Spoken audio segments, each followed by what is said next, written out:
அனைவருக்கும் வணக்கம். நேற்று இரவு முதல் இன்று வரை பரபரப்பான செய்தி என்னன்னா, வங்களாதேசத்தில் ஆட்சி செய்த பிரதமர் ஷேக் ஹசீனாவின் ஆட்சி கவிழ்க்கப்பட்டது, ராணுவம் ஆட்சியை கைப்பற்றியது. ஏன் நடந்தது, எப்படி நடந்ததுங்கிறதான் பெரிய விவாதமா போயிட்டு இருக்கு. நம்மளும் நம்ம பங்குக்கு எப்படி நடந்ததுங்கிறத பார்ப்போம். 1947 இந்தியா பாகிஸ்தான் ரெண்டா பிரிக்கும் போது இந்த வங்களாதேசம் பாகிஸ்தானோட இருந்தது.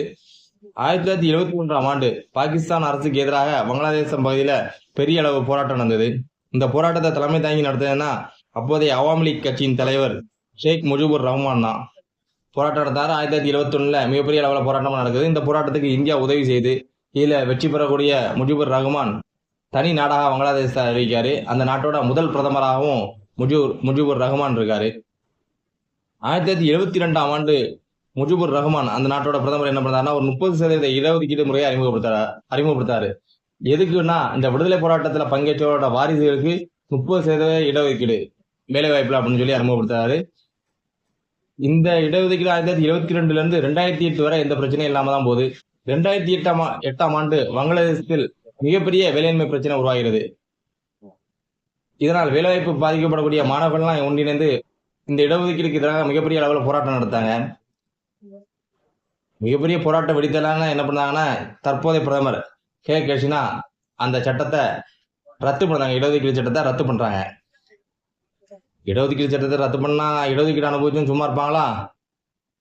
அந்த விடுதலை போராட்டத்தில் ஈடுபட்டவரோட வாரிசு ஒருத்தர் கோர்ட்ல போய் வழக்கு தொடுக்காரு. ஐயா, இந்த இடஒதுக்கீடு இப்படி போயிட்டு எங்களுக்கு வாய்ப்பு இல்லை அப்படின்னு.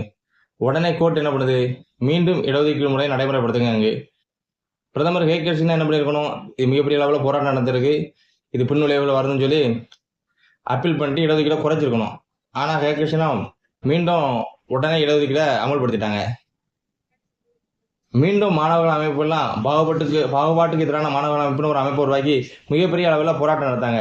இந்த போராட்டத்தில் 200க்கும் மேற்பட்டவர்கள் இறந்துட்டாங்க. மீண்டும் இதுல சுப்ரீம் கோர்ட் தலையிட்டு இடஒதுக்கீடு 5% குறைச்சிருது.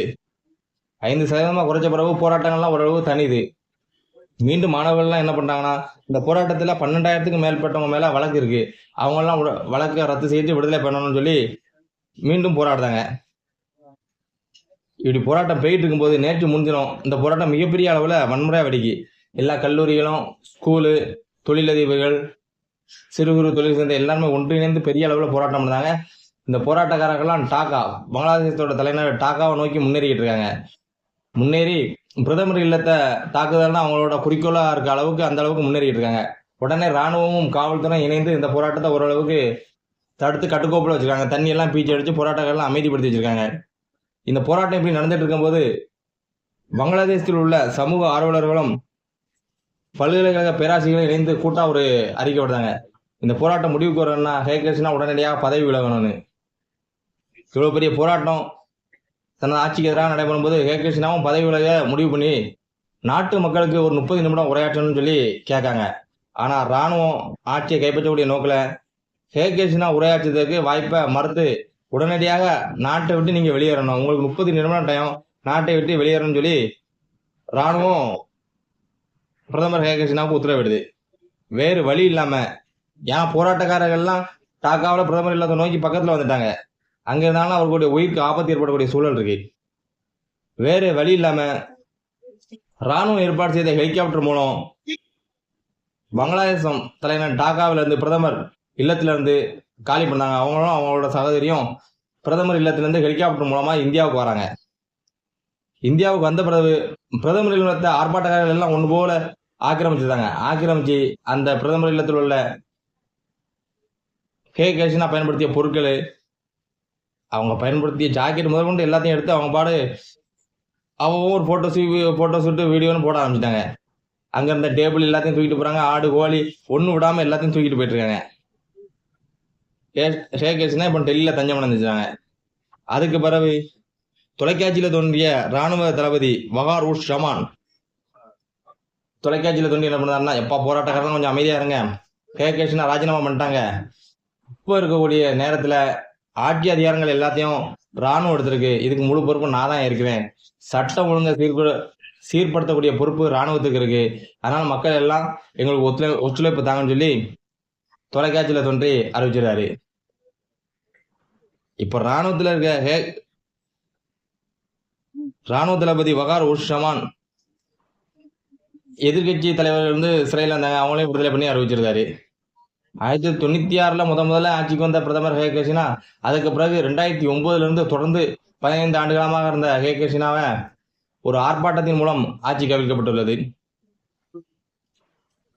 இப்பொழுது ராணுவ ஆட்சி மூலம் ஆட்சியை பிடித்த தளபதி வகார் உஸ் ஜமான் பின்புலம் என்ன என்பதை பார்ப்போம். தற்பொழுது ஆட்சியை கைப்பற்றக்கூடிய ராணுவ தளபதி ஜமானுக்கு வயசு 58 ஆகுது. ராணுவ தளபதியா பொறுப்பேற்று ஒரே மாசம் தான் ஆகுது. ஒரே மாசத்துல ராணுவத்தின் மூலமா ஆட்சியும் கைப்பற்றிட்டாரு. இவர் பதவிக்கு வரும்போது இந்த பதவியில 3 ஆண்டுகள் தான் இருப்பான்னு சொல்லி அவருக்கு பதவி உயர்வு வழங்கினாங்க.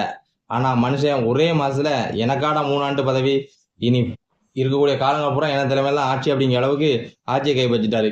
1999 பாகிஸ்தான்ல பர்வேஸ் முஷரப் எப்படி ஆட்சியை கைப்பற்றினாரோ அதே ஸ்டைல்ல ஆட்சியை கைப்பற்றிருக்காரு பங்களாதேஷோட ராணுவ தளபதி ஜவான்.